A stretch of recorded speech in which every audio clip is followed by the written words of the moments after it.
Cohen was filled with outrage. He was filled with outrage at corruption. And he wrote song after song, right? Outraged at corruption. And at the same time, Leonard lived for joy. He battled depression his whole life. And he knew that joy and depression were opposites. And his whole life was to access the portal to joy and to let joy and let love. He was a lover. He has a great song called I'm Your Man, which is about just serving in devotion, the feminine. But if you know anything about Leonard Cohen's songs, they're all about love stories. Right? His whole life was, right, a series of successive love stories. Right? He said, you know, they call me a womanizer. He said, I'm not a womanizer. I'm just madly in love.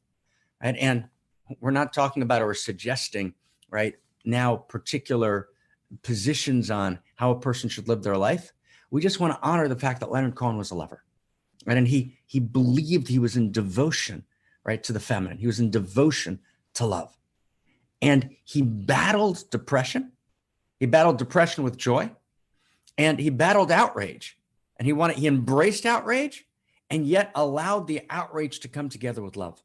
And we're going to talk about what that means today, because what we're really about the last 2 weeks and this week is to try and characterize, you know, in the old traditions, they would talk about what's the nature of a homo religiosus, right? What is the quality of the righteous one? Or what is the quality of the enlightened one? So let's ask it this way. What's the quality of homo amor? What's the typology? What's the character of homo amor? Or said differently, right? Who is the outrageous lover? What does the outrageous lover feel like? Right? How do they play in the world? How are they responsible in the world? How do they feel inside? What's the interior feeling of the outrageous lover? What is the mind of the outrageous lover? Right? What's the heart of the outrageous lover? That's what we're going to be talking about. It's what we talked about the last 2 weeks when we said that the outrageous lover, homo amor, can only make the revolution, can only articulate the new source code, can only transform reality if we're filled with joy. Now, today we're going to bring that together with outrageous love. What's the relationship between joy and outrageous love, and particularly between outrage and love? And I want to point that out. The words outrageous love have in it outrage and love. And I had a very funny running set of conversations with our dear colleague and friend, John Mackey, who's a grocer. And John was the board chair of our think tank, the Center for Integral Wisdom, for a whole bunch of years. And, you know, until he completed his term, and a wonderful human being. And John said to me, don't make it outrageous love. Talk about unlimited love, right? It's less provocative. And he said, an outrageous love has rage in it. And I said, John, yes, outrageous love has rage in it, right? Outrageous has rage in it. And you can't actually access outrageous love without a dimension of rage. And what does that mean? And how do I prevent that rage from burning me up? How to prevent that rage from turning me into that which is degraded, right, and poisoned and ultimately corrupted by its own rage? How do I allow myself, right, to actually be madly in love and at the same time hold the quality of outrage, both its explosiveness and the rage in it? Because friends, there's what to be rageful about. And we're going to talk about that as well. So who is homo amor? What does it feel like to be homo amor? How do we actually embody the evolutionary impulse as homo amor? Let's try and understand today the character of the outrageous lover, who embodies the evolutionary impulse, who articulates the new source code, who stands in the breach, who is evolution, right? I am evolution. But what does it feel like to be evolution in this moment in time? What does it feel like to articulate the new story? So Barbara Marx Hubbard, right? We're holding hands together. You would always hold my hand, right, when we were about to talk together. So let's do this together. So what's the connection? Outrageous love. Why is there outrage and love together? And this is the first time we've ever talked about this. And let's hold this together really close, okay? Okay. So you can't have outrageous love without outrage. But then you've got to bring outrage and love together. And outrage has two qualities. One quality, right, is outrageous in the sense of explosive, right? It's not ordinary, right? Outrageous love is not ordinary love. Ordinary love is a particular human expression, right, which we call romance, right, that lasts for a few weeks or a few months. So we've exiled love to the human realm. We've exiled to the romantic expression, right, of human emotions, and to a particular several week or several month infatuation period. So that's ordinary love. And it's often a strategy of the ego or an expression which is hormonal and beautiful but fades away. It's true, it's beautiful, it's sacred, but it's not yet outrageous love. Outrageous love is the heart of existence itself. It's what pulses in every atom. It's the song of every beetle. It's the yearning of every tree, right? It's the delight of the coral reef. It's the cry of the dolphin, right? It is all of the macromolecules, right, in their stunning cacophonies of sound and wave all over the world. It's all of it. It's all inheres with, literally, right, outrageous love. And we know this, we've talked about the science extensively, right? The pulsing of allurement and eros that animates the four forces. And in their own language, in the interior sciences, they had the same access to the same reality. The Upanishads, they write, right, whenever you dissolve into helpless laughter, right, transported by a magic show, opened by a joke, your body and belly tickle, drenched by a sudden shower, dive into that source of laughter. Surrender to the surge of joy. Surrender to the surge of joy, and the Upanishads complete, illuminating the essence of reality. So yes, there's joy that inheres in reality itself, which is a quality of love. And that love is outrageous love. That's one quality of outrageous. But there's a second quality of outrageous. And the second quality of outrageous is rage. I'm angry. I'm angry. And let's get angry. Do you remember the show? There was a movie, Christina Kincaid, remind me of the name of the movie, right? There was a movie which was about the sense in the world, right? The sense in the world that, oh my God, I'm angry. It's corrupt. It shouldn't be this way. It shouldn't be this way. It was a movie from several years ago. It's called Network. Network. Thank you, Terry. Thank you, Christina. Network. And there's a particular moment where the protagonist in the movie says to everyone, right, open up the window and just say, I'm angry, right? And people all over the world, people are shocked. I'm angry. I'm angry, right? We're angry. We're outraged. I'm outraged, right? That people are actually willing to take a calf, a little calf, and put the calf in a tiny cage, right? And cause the calf to suffer immensely and intensely for 3 months, bloating the calf in order to get a little piece of lamb chop, right, that you get to eat for like 90 seconds because you think your 90 seconds of joy is worth imposing excruciating pain on that lamb, right? And I could go on. I could start talking about milk farms and chicken farms, right? I could just talk about the outrageous pain that we inflict frivolously on the animal world. Right? I could talk about, right, the fact that 2 billion people in the world today don't have access to sanitation, right, to water. Right? I could talk about the fact that there are literally tens of thousands of people dying in the country that I live in because they don't have fundamental life insurance, right? They don't have fundamental, health insurance. So they actually can't afford to get threatening conditions treated. So daughters sit by their mother's bed, their mother who's worked their entire life, and she dies because she can't afford treatment. Really? Really? Is that possible? I'm outraged. I'm outraged, right? We're angry and we need to get outraged. I'm outraged by the fact that Google, we talked about it last week in our first principles conversation, is not a company which is organizing the world's information. Google is a data mining farm to serve the imperative of selling advertising based on creating predictive analysis, right? Based on turning your personal experience into data that can be the object of manipulation for targeted ads for consumers and voters. That was a big few sentences.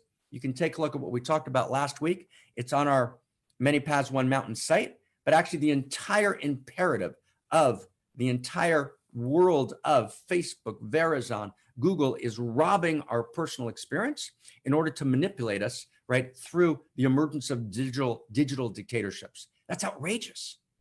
That's outrageous. And the beginning of a totalitarianism that will actually create a caste system in the world that will make India's caste system look like the most benevolent nursery school in history. We're outraged. We're outraged, right? And we can't be careful. We can't, those of us who live in the United States, we focus all of our outrage, right, on, a particular person. And we think that person's removed, then it's going to be solved. But actually the systemic issues, right, are systemic, right? They're part of the fabric, and we have to change them. And we're only going to have the energy to change them if we're willing to open up our window and say, I'm angry, I'm outraged. And in the great traditions and the Aramaic texts, they called this reticha deoraita, right? The anger of the prophet, the anger of Malcolm X. Martin Luther King got it right. He got love right. He got nonviolence right. But Malcolm X got something right also. I've got to get outraged. So who's willing to find that outrage right now in the chat box? I am outraged.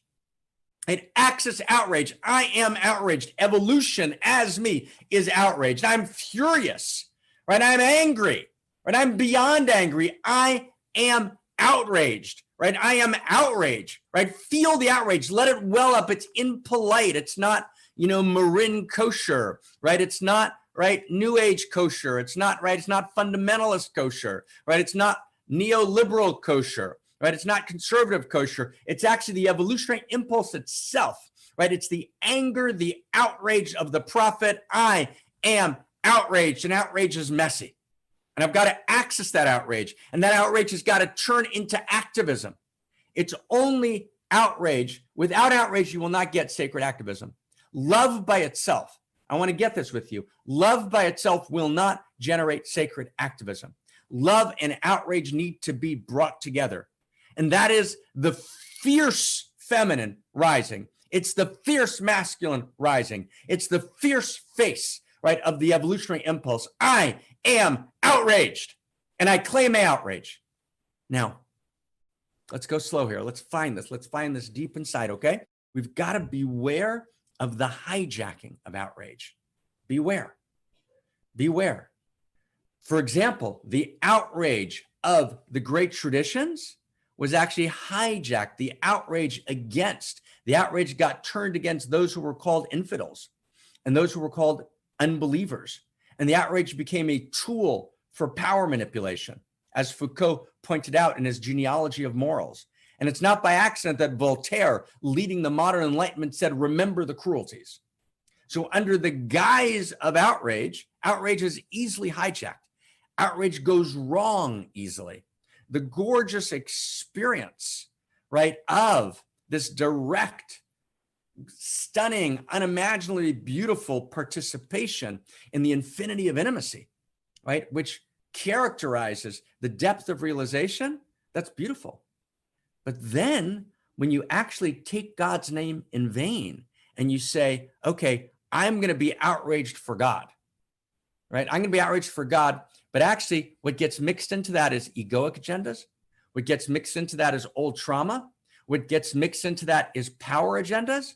And so how many times, right? Crosby, Stills, Nash, and Young, back when I was 12 years old, right? How many people died in the name of Christ? I can't believe it all, right? Right? That's the taking of God's name in vain. That's actually hijacking outrage, right? Wow. The Crusades, right? A cynical, political hijacking of outrage in the name of God. And at the same time today, we have so many voices hijacking the fierce feminine. We have so many, right, people in different dimensions of culture who attack others, who demonize whole groups of people, who forget about the rules of evidence, who demonize entire populations like men, right? The demonization of the masculine, which is tragic in the name of ostensibly Kali, the fierce feminine. No, that's a violation of Kali. Kali would never demonize, right, the masculine.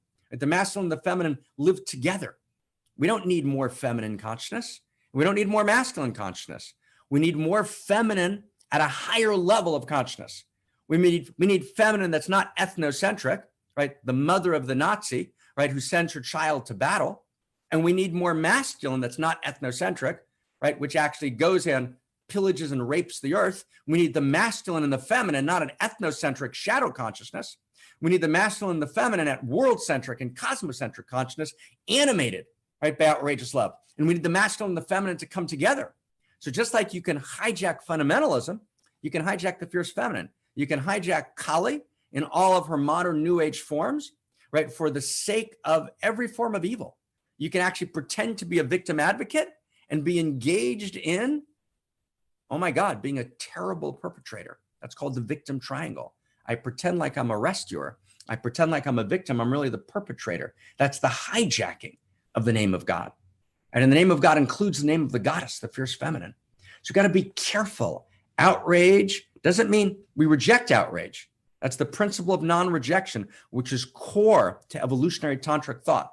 We don't reject outrage, but we hold outrage with tender care. We bring outrage together with love. Does everyone begin to get that now? Can you feel that? Outrage and love have to come together. Outrage and love have to come together. Did you get that? And in that movie, Network, that we just cited earlier, right? The protagonist in the movie, and either Terry or Christina will remind me of his name. The protagonist in the movie, and he fails in love. So he feels the outrage, but he can't access the love. And when outrage comes, when outrage is split off from love, right? Then outrage becomes evil. Then outrage becomes a tool of power. But when love is split off from outrage, then love becomes pallid, insipid, limpid, and weak, right? Outrage and love have to come together. So how do you bring outrage and love together? So there's 5 qualities. We're going to do each of them in a few seconds. 5 qualities that allow us to bring outrage and love together. Number one, when you're outraged, your heart's open. Say it again. Howard Beale, says Christina. Howard Beale is the name of the figure. Howard Beale, right, in the movie Network, and everyone should see it, right? He accesses outrage. He can't access love. Thank you. Okay, so 5 qualities. 5 qualities. Okay, 5 qualities that allow the marriage of outrage and love. And it's only when outrage and love come together, we feel outrageous love. And outrageous love is the shocking joy, right, of the cosmos awake as love. And it's also the cosmos demanding perfection. It's the cosmos crying out in rage against that which is unloved. So how do I bring outrage and love together, which creates outrageous love? How do I do it in my own body as Homo, amor? So there's 5 qualities, 5 dimensions, 5 alchemical qualities that actually bring it together. And the first is, I've got to have a raging open heart. Okay. And I've talked to some of you about this week. And it's when I'm in my fierceness, my heart's got to be open. And I'm fierce beyond imagination. Whenever I access my quality of fierce, raging, my heart's got to be wildly open. And that's true in every dimension in life. For example, in sexuality, when you're engaging in a kind of vital sexing, right? The play of radical vitality in sexing, it's beautiful and sacred if your partner can feel your tender heart, quivering tenderness, wide open in the same moment. So you never lose touch with your wide, radically open heart. Okay, that's the first quality, right? Outrage demands an open heart in the very same moment, number one. And number 2, which is related, right? Joy. Right? I'm always in joy. I'm always accessing joy. And I don't wait, and here's the key. I don't wait for complete fulfillment to get to joy. One of the great mistakes of revolutionaries is until the revolutionary succeeds, we can't be in joy. That's not true. I'm in joy all the time. All the time. I have the capacity as Homo amor. I have the capacity as an outrageous lover to experience radical joy in partial fulfillment. Does everyone get that? Radical joy and partial fulfillment. Joy, blessing comes from satisfaction, but I can be satisfied 1,000 times a day. There's 1,000 blessings in the day. I have the experience, right? I have the capacity to experience full joy and partial fulfillment. And we're going to talk more about that, but that's key.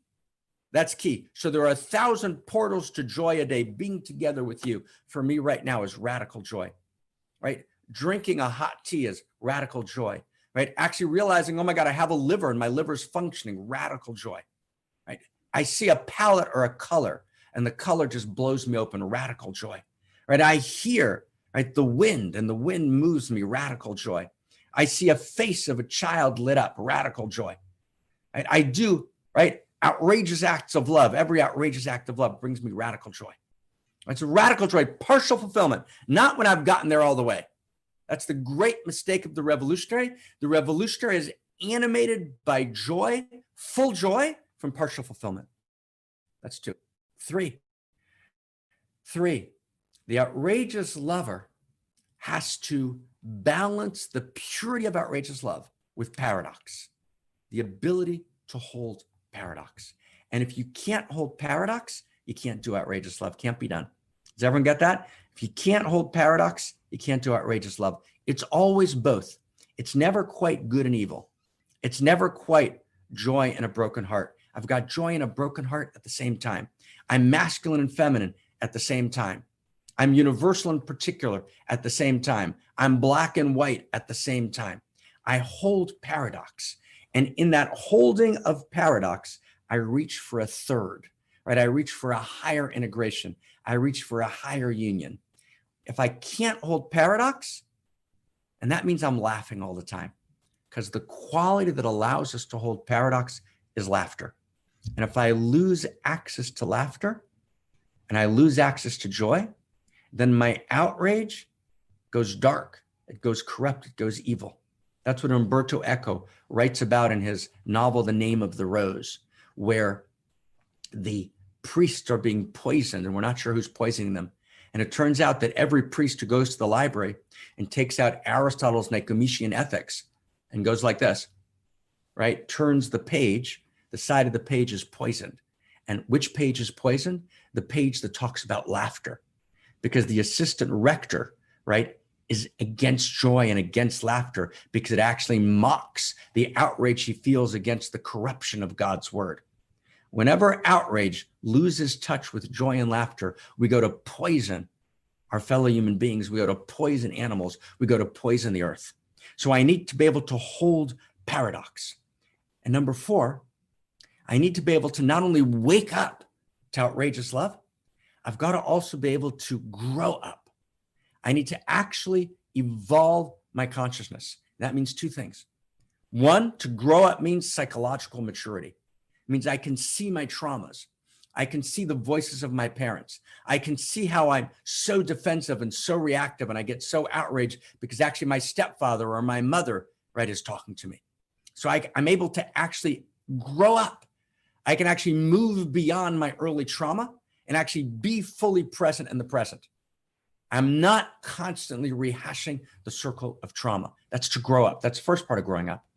And then I need the second part of growing up is I've got to move from a circle of intimacy, which is egocentric, where I have a felt sense of love, care, concern, and joy for me and my family.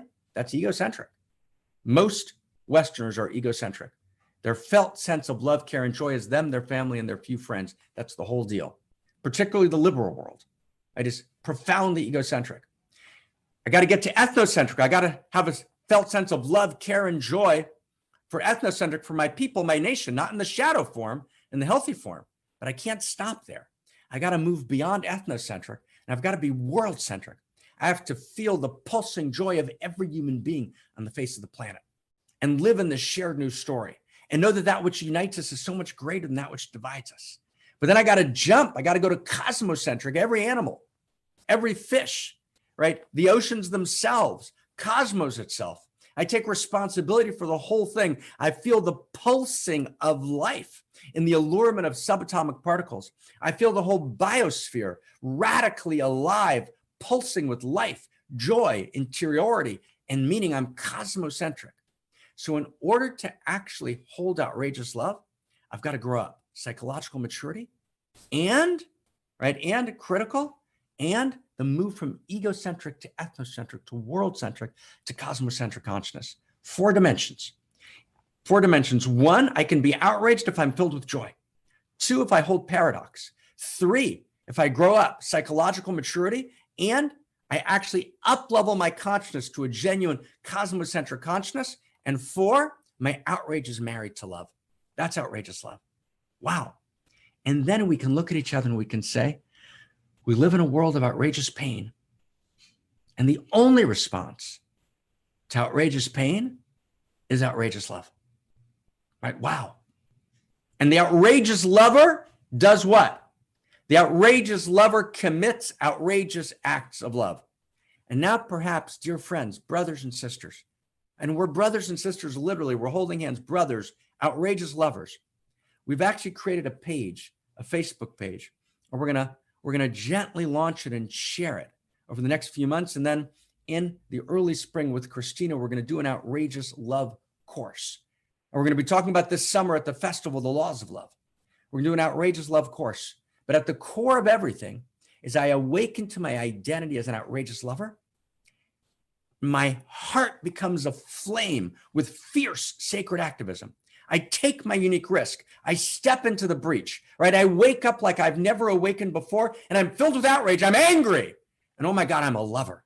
I'm madly in love at the same time. And my outrage and love come together. And that's the quality of outrageous acts of love. That's the transmission of outrageous love. Outrageous love is not tepid. It's not insipid. It's not a kind of, right, let's get together and do an exercise. It's I'm actually filled with the fierce passion of evolution itself, awakening uniquely in me as a unique configuration of outrageous love. And actually, I become an atheist, meaning there's no God to do it.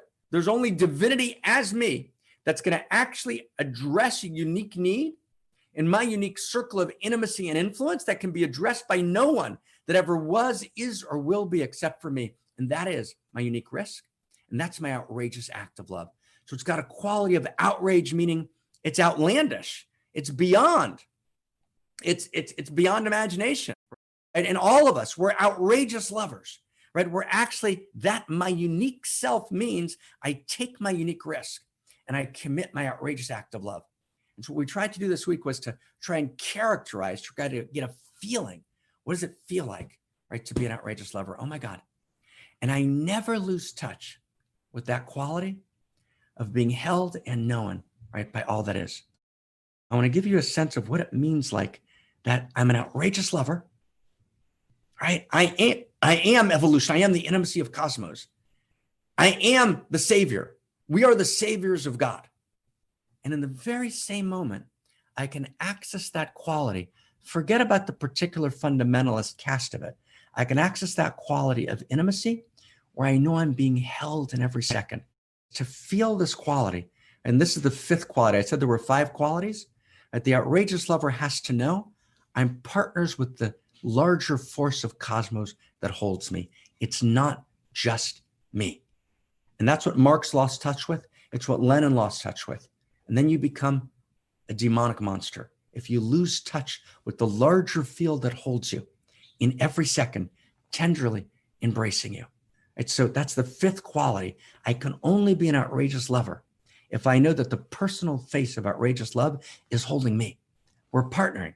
We're holding hands in every second. So friends, right? Brothers, sisters, let's open our hearts and actually become outrageous love and feel this last 5th quality in this second. Christina Amelon, take us inside. Here we go. Full screen. Yes. Spirit, lead me where my trust is without borders. Let me work upon the waters wherever you would call me. Take me deeper than my feet could ever wander, and my faith will be much stronger in the presence of my Savior. Spirit, lead me where my trust is without borders. Let me walk upon the waters wherever you would call me. Take me deeper than my feet could ever wander.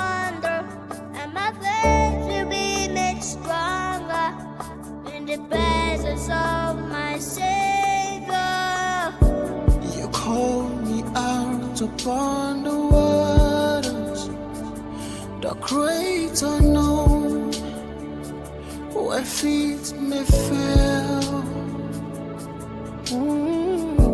And there I find you in the mystery and oceans deep. My faith will stand. Your grace abounds in deepest waters. Your sovereign hand will be my guide.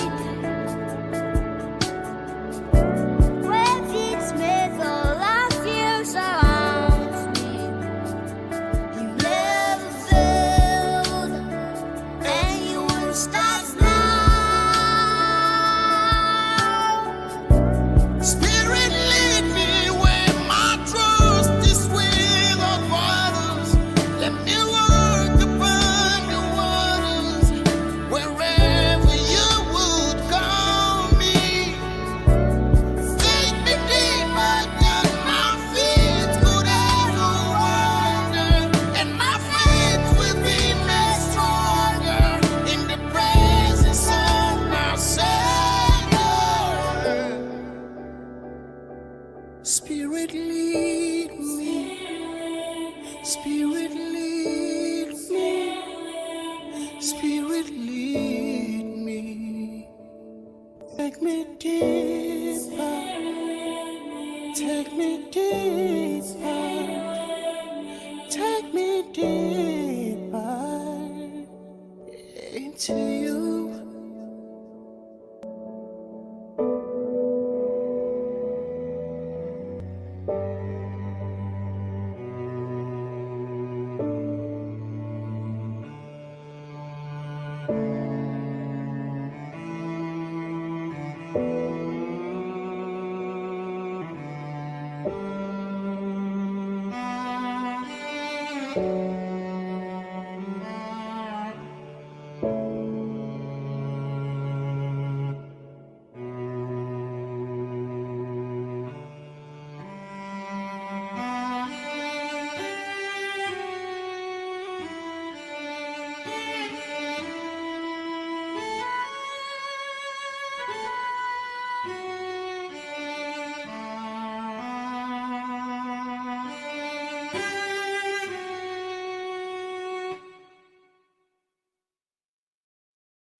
Oh my God, right? Can you feel that? Who can feel that? Can you feel that? Oh my God. Oh my God. Right? So that's the infinity of intimacy that knows my name. Let's bring this together. Wow. I can be an outrageous lover when I know that I'm held by the infinity of intimacy that knows my name. On the one hand, I am outrageous love. On the one hand, say the interior scientists, every person needs to be an atheist when it comes to committing your outrageous act of love. Don't rely on it. There's no God to do it, right? It's you. You are the voice of God. You're God's hands. You're God's feet. We pray with our feet when we go to protest. We pray with our hands when we actually take into our own hands a particular situation and destiny that needs engaging and transforming. We are God's heart. We are God's verbs, right? We are God's verbs. And so atheism was created according to one master for just that moment where you don't turn to God, but you turn to the infinity of intimacy that's uniquely configured in you, as you, and through you, that never was, is, or will be ever again other than through you. And you're filled with the explosive, outrageous joy. And you're filled with outrage against injustice. And you demand justice and you become justice. But you never become corrupt because you never lose the joy. And you never let it get hijacked. And you never let your personal trauma and your personal agenda and your personal ambition hijack all the good words, hijack outrageous love. When you're actually a perpetrator, right? Hiding, right? As a rescuer or hiding as a victim. beware. You bring outrage and love together in their most gorgeous reality. So one more time, to bring outrage and love together is what it means to be an outrageous lover. And to do that, I need one, that outrage and love are married, which means in the midst of my outrage, my heart is wide open. I'm fierce beyond imagination, and I'm quiveringly tender beyond tender at the very same time. Could you feel the tenderness between that father and son? Could you feel that incredible tenderness? Could you feel that sense, right? Like, oh my God, how tender they were. That's what tenderness feels like. Two, you're filled with joy. And you cannot be filled with joy. You cannot access joy unless you're living in your unique self. The portal to joy.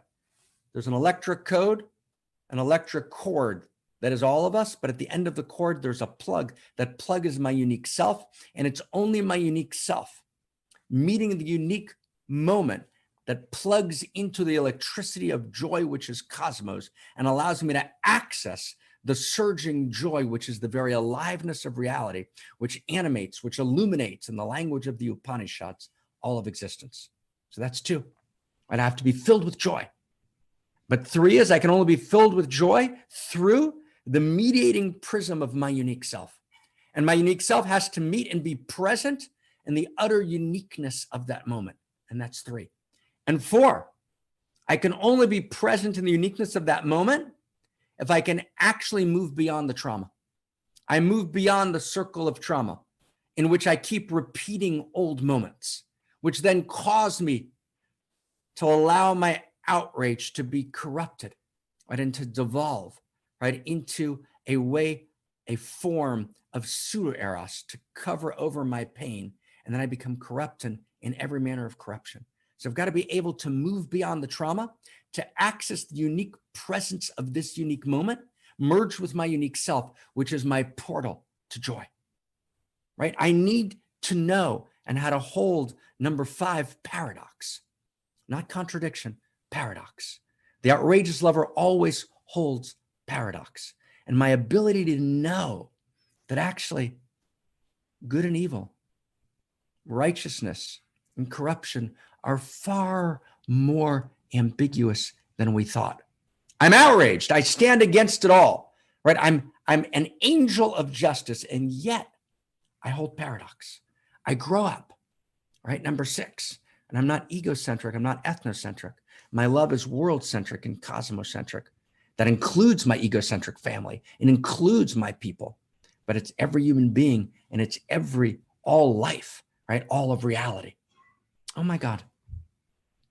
And I know finally, number 7, that it all matters, that there's a purpose, there's a direction, that no one's extra on the set, that nothing's extra on the set, no life form, no sentient being, right? No dimension of my life. Every detour is a destination. Every place I've been, I needed to be. It all matters. I'm awash with the nectar of knowing that even though so much of it is mystery, it's all meaningful. Those are the qualities of the outrageous lover.